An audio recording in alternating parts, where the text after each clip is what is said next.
I want to dive right in because there's so much to talk about with this film, and it's hard to know exactly where to start. But I'm going to take advantage of the fact that you are with us in connection with the series of films that you selected to screen at Film at Lincoln Center. It's 10 features and 2 shorts that have been playing over the last week in our theaters. And so I wonder if you could just start by talking about your relationship with cinema, with your influences, with cinephilia, and how a film like Beau, which is so densely in conversation with influences across the arts, across media, but that's also so sort of specifically personal. How do you work with your influences, and how do they go into the vision of a film as immense and detailed as this? I'm not sure if it's so self-conscious as like ch- uh, choosing influences, or rather having films in mind when I'm making something. It's usually that the films you love, you've kind of metabolized, right? And so they're sort of in your system, and often I'll recognize a connection to some other work, like in the process of editing the film or it being released, and I'll be surprised. But yes, and it'll often hit me as like, oh, that's obvious, and I didn't see it until now. And then often, there are films that I that maybe are like serve as like food for me or just inspiration. Like with Beau, I did return to Playtime, and especially when I was just thinking about background actors, and especially in the first section of the film, and just wanting them all to have to be extremely specific and to have lives. I mean, they're less people than they are I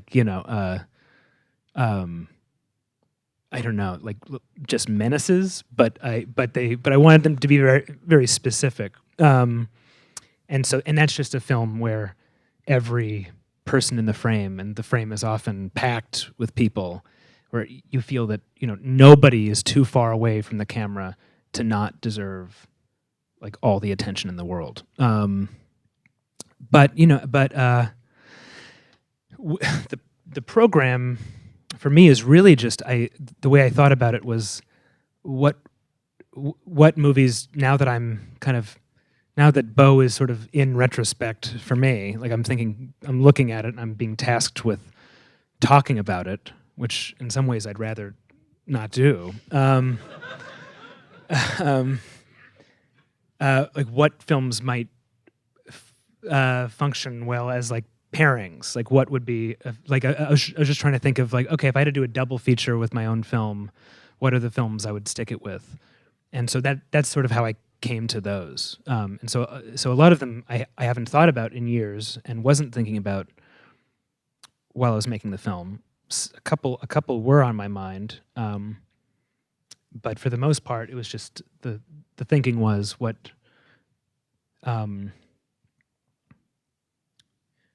Yeah, what films maybe looking back do feel like to me this film is either consciously or at the time of making it unconsciously. I don't want to say in dialogue with, because I wasn't really thinking. It just I don't know. It's hard to pairings. I'll leave it there. I think your answer kind of hints at a quality of this film that is fascinating to me, because it's both an incredibly controlled expression, the detail, the level of detail and deliberation and care that goes into every inch of the frame for the entire 3-hour runtime feels incredibly, another connection with the film Playtime is this sort of constructedness of this environment and this complete vision of a world that you're telling the story in.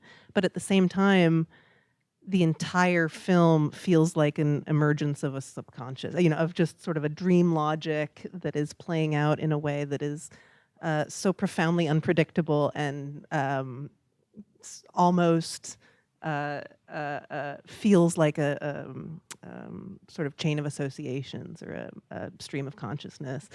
How, in the same way that you're talking about sort of your influences informing you in a way that you're not totally conscious of, how do you balance that sort of tremendous degree of control over the image and the cinema that you're creating, while also sort of letting your subconscious or a subconscious narrative unfold? I don't know. I mean, this film more than any I've made was something I was really kind of feeling my way through, and was I don't know, it was a very intuitive process. And yeah, I don't yeah, it really there I don't know. It was very, again, that's why it's hard to talk about, and why I feel like as I'm talking about it, I'm just like, I mean, I'm trying to be honest, but at the same time I just feel like I'm just, you know, just saying, just making shit up. But yeah, especially because honestly, I mean, I was thinking more about books than films with this one, but not, but more just because I saw the film as a picaresque and was excited about the idea of like working in that tradition and trying to find my own way into that tradition. And yeah, yeah. I mean, I think maybe the question is, it's a weird one because it's a project that was in gestation for a really long time, right? It was, you've returned to this project at different stages of your adulthood. Is that?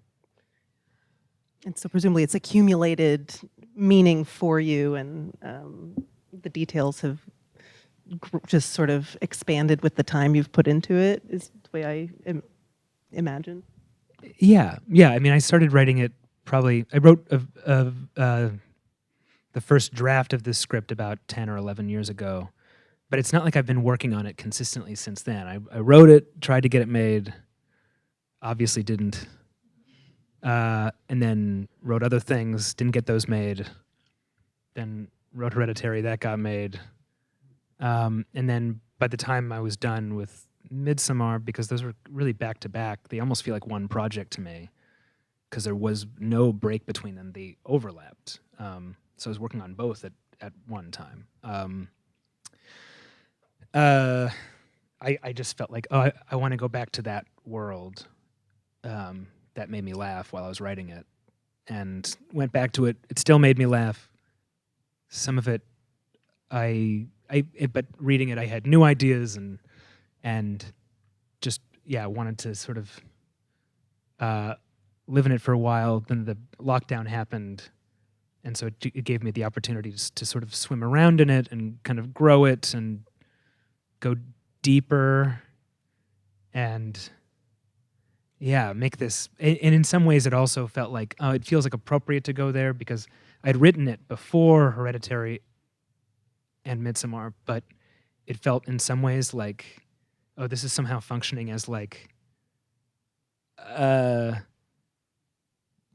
some weird, like, not commentary on those, but it felt like in some ways I was like, thematically it's joined. There are all these kind of superficial connections, but it also felt like I'm going back to those ideas and themes, but I'm like sticking dynamite in it, and I can like blow it up, and now I'm done with whatever those three movies are and have been. It felt like but instead of like a breakthrough, like a breaking through all that stuff, it's like, okay, I'm gonna let it devour itself. I'm gonna just let it's gonna eat its own head. um, I was really struck when I saw the film by its sort of surprising the connective tissue that ties it to Midsummer and Hereditary, because in some sense they're very different films with a very different sort of set of ambitions, I think. But they're all three very funny in a dark and sick and twisted and sad way. I mean, they're all sort of taking humor and terrible trauma and sadness and horror and sort of graphic bodily objection and just swirling them all together in a pot. And in this film, I think that the humor is probably the most the foregrounded element. But there's in all three there's sort of this queasy balance that is at the same time really satisfying of these really deep sort of visceral kinds of emotions. So I guess my question, I'm talking too much. My question is about comedy and is about drawing the comedy out of these sort of, or maybe finding the comedy in these sort of sick, dark corners of the psyche. yeah, I don't know. It's yeah. I mean, um, very often, like the more horrible, the funnier for me. I don't know, but I can't explain. I don't. Yeah, it's just it's. Um, this makes me laugh. I mean, I was laughing a lot while writing it and making it, and trying not to.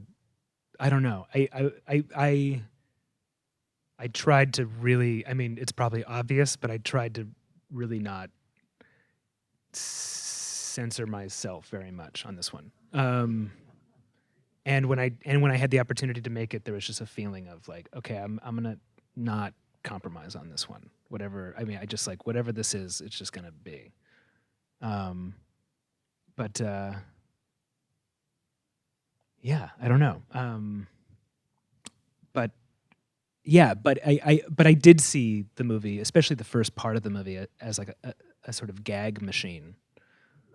Um, and and I think the idea was to sort of have each section, hopefully they're all cohesive, but have them all like have the pivots be jarring and have like the tone change and the in some ways uh, the pacing change. But I mean, again, the hope is that it is cohesive. But yeah, but it was, I don't know. It's again, it was a movie that really was like, it at every step in the process, it was about like feeling my way through it. I'm curious if you could just talk about, just to get into some of the details of the film, how well it's a film about fear in many ways, and it's about a man who's just like a raw nerve, just encountering the world, and everything terrifies him. And it does not attempt to psychoanalyze beyond sort of certain sort of large symbolic. There's sort of gesturing at certain kinds of symbolism without really trying to clinically diagnose what's going on with Beau.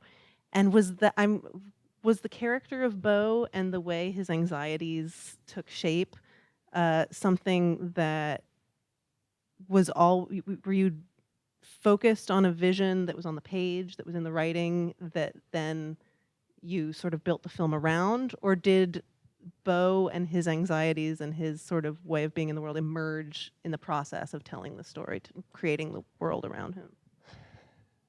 I think it was more about creating a world that reflected a feeling about the world, right? And so, um,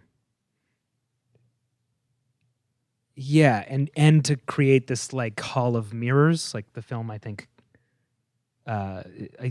tried to design it in some ways as like this very long hall of mirrors, and it has this like Ouroboros structure where maybe it like ends kind of where it began, maybe. Every time I say something, I think, don't say it, and then I did.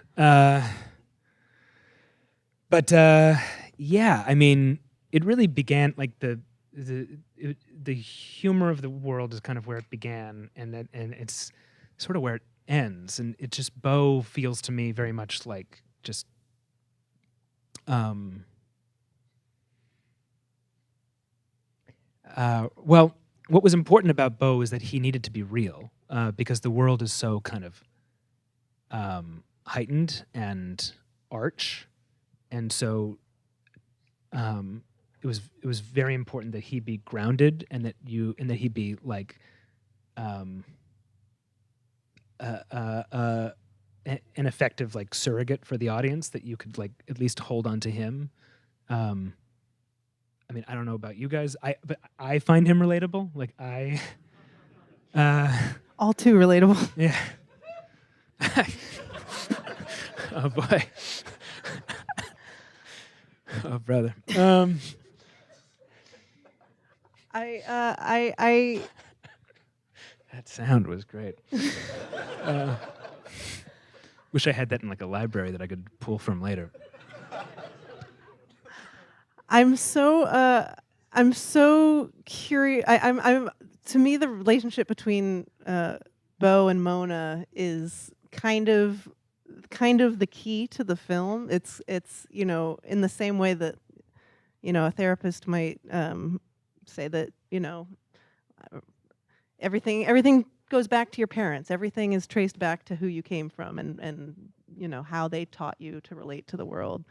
Um, and this film dramatizes that idea in, I think, really kind of surprising ways, and in ways that are both explicit but also sort of only suggestive and only hinting at the depths of this relationship. Um, at what point in the process did you um, determine that Beau's mother and his therapist were going to be in cahoots? Oh, that was like really early on. That's one of the things that made me laugh the most. Because that's like just the worst nightmare, right? Um,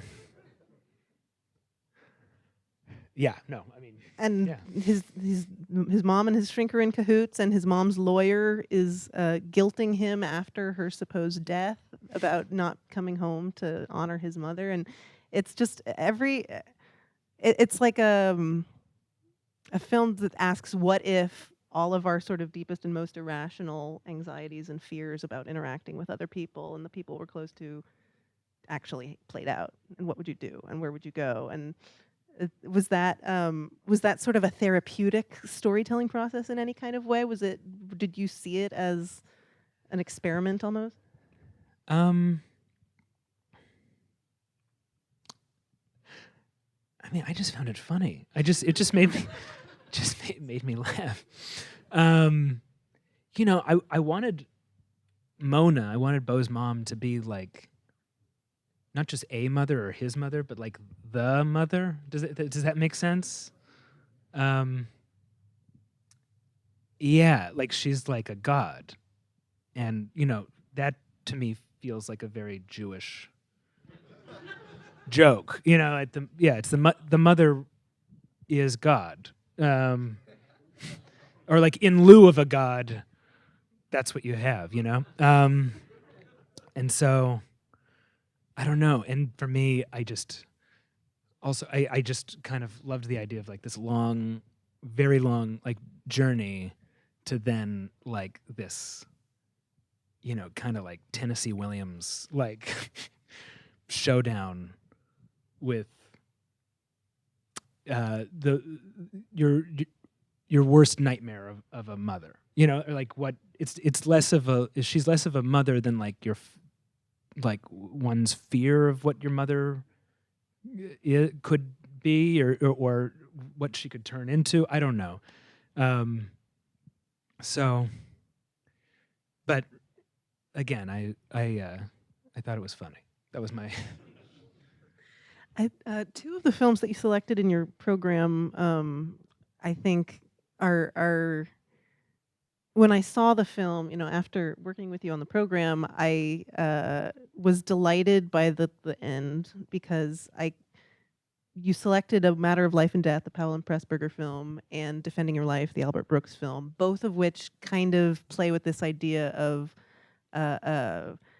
judgment on when you're on the cusp of the afterlife, of coming before some sort of judging body that is going to make a verdict on the worthiness of the character's life, or in one way or another. Uh, and then specifically, both of those films, I think, play with that idea of the afterlife in very almost expressionistic, very stylized, sort of surreal um, treatments. How was it that you arrived at that end point for Beau, that sort of being faced by a tribunal in the sort of this most extreme version of being judged by a mother figure, or you know facing the wrath of a mother figure? Were those films on your mind when you came up with that ending, when you worked through the story that way? nothing was on my mind when I wrote that. It just felt like the only way to end it. It just felt like any other way was not was what like it really just it came out it came very quickly, like at the end, and then once I had written it, it was like, well, that's it. Okay, that's it. Um, and so and then when it came to design, I remembered Matter of Life and Death, and I just like I love that the final trial in Matter of Life and Death. It's a really funny sequence, and it's shameless propaganda. It was Palin Pressburger made it just after the war, um, and and yeah, it's just British propaganda, but it's brilliant and so funny, and so that just the circular stadium there was just in my head, and Defending Your Life is just a film I love so much, and that is one of the films where I did not, like none of that occurred to me until I was in post, and it was like, oh yeah, but that's one of my favorite films, and just maybe the for me the best of all romantic comedies, for my money. I want to make sure to talk to you a little bit about the mid sequence of the film in the forest with the stage production that sort of transforms. Um, I know you've spoken about your collaboration with the animators, who were also the directors of The Wolf House and The Bones, a feature and a short that you programmed. Their names are Leon and Cochina. You worked with them on the animation of this film, and in interviews you talked about how that also sort of bled into the stagecraft elements, the sets, the design of that sort of fantasy world that the animation comes out of. Could you talk a bit about your just interest in animation, and specifically the decision to frame it in this kind of theatrical stage context here?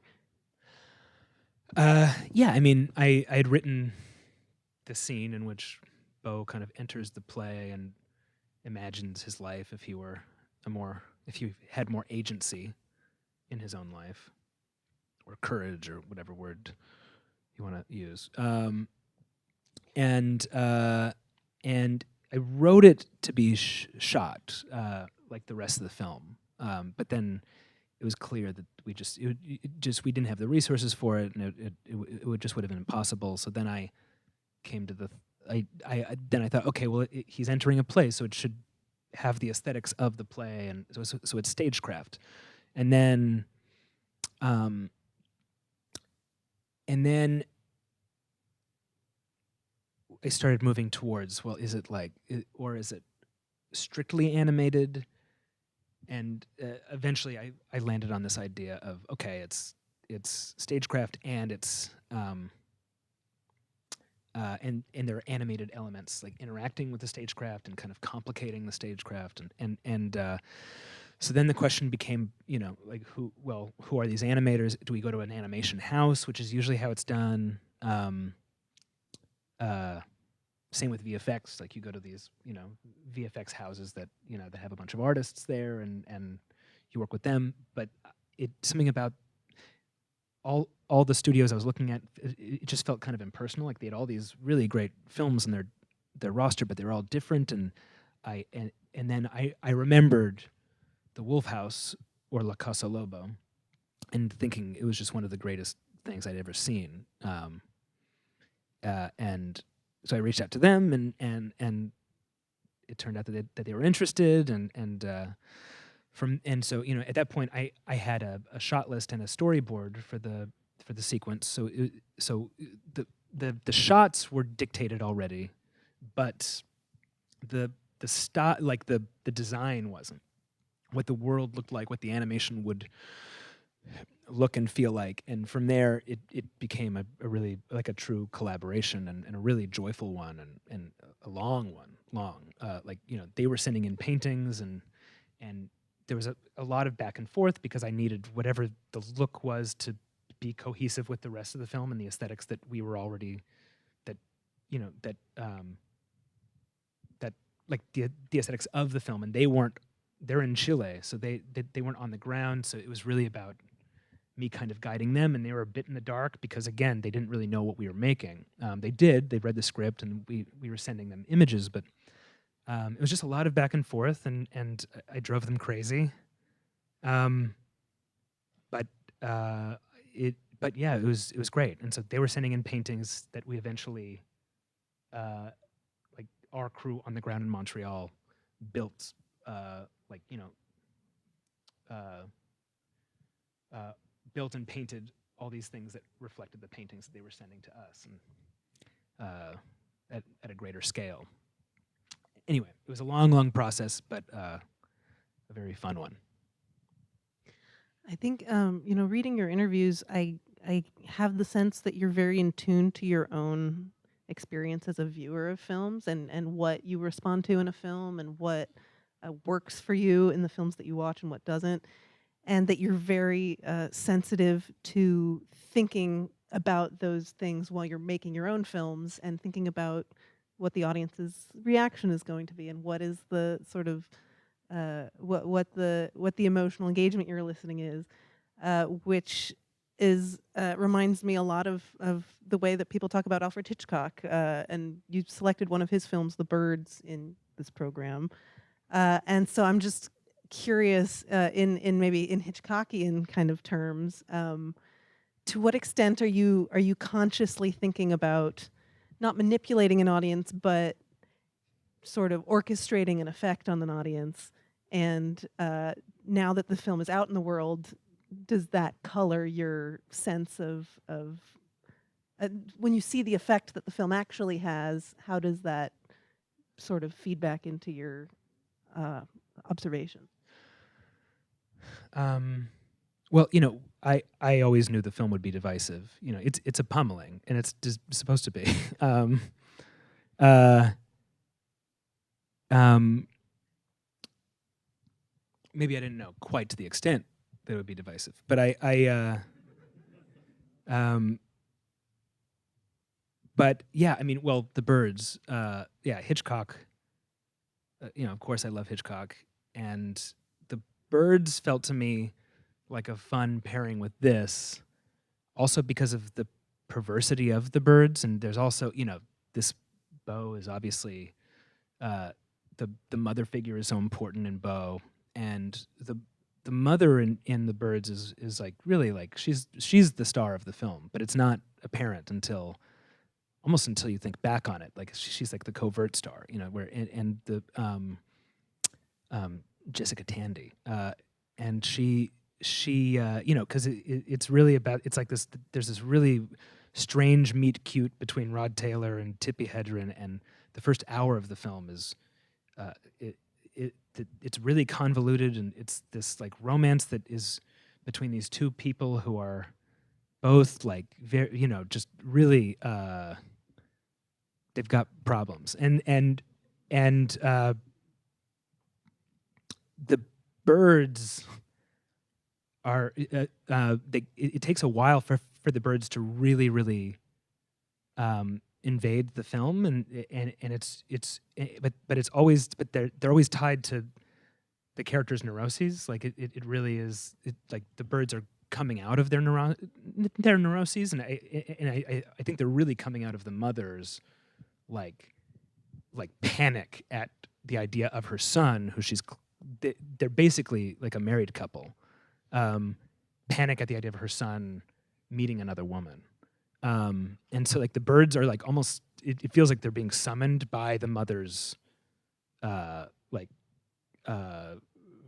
fear of losing the son. And so I love that, and I find it so funny too. Yeah, and it's his weirdest film. It's one of the only films that doesn't really have a musical score. I mean, it doesn't. There's Bernard Herrmann did this.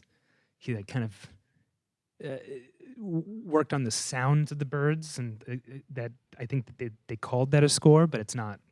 It's not. And the silences are like really heavy and very eerie, and like they I don't know. Yeah, they remind me of Bresson's silences, where it's just like it's like you've sucked out, like there's like no room tone, maybe, anyway.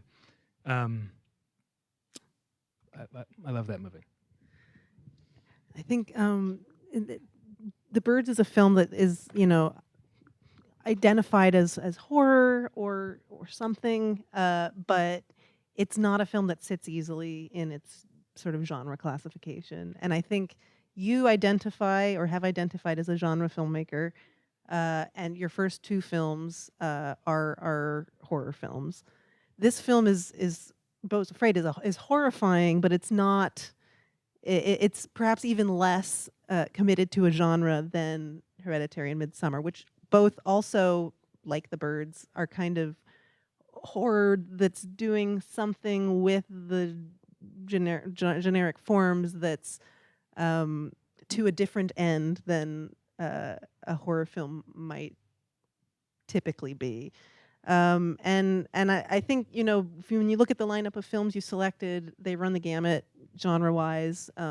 Most of them have in common the fact that generically they're kind of difficult to classify, or classifiable but with an asterisk or a caveat, or and I'm just curious, when in telling this specific story of Beau, of this very, very sensitive, very neurotic, very frightened man moving through the world, in this sort of picaresque story, as you said, it's all about fear, but it's not horror, and you're using elements of, again, sort of the bodily objection that comes from horror, but it's not a horror film. And I'm just curious if you could just talk a little bit about your thoughts about genre as they apply to this film and your approach to this film. I wasn't really thinking about genre at all. I mean, it's a nightmare comedy. That if it's anything, that's what it is. It has like the, it sort of, it's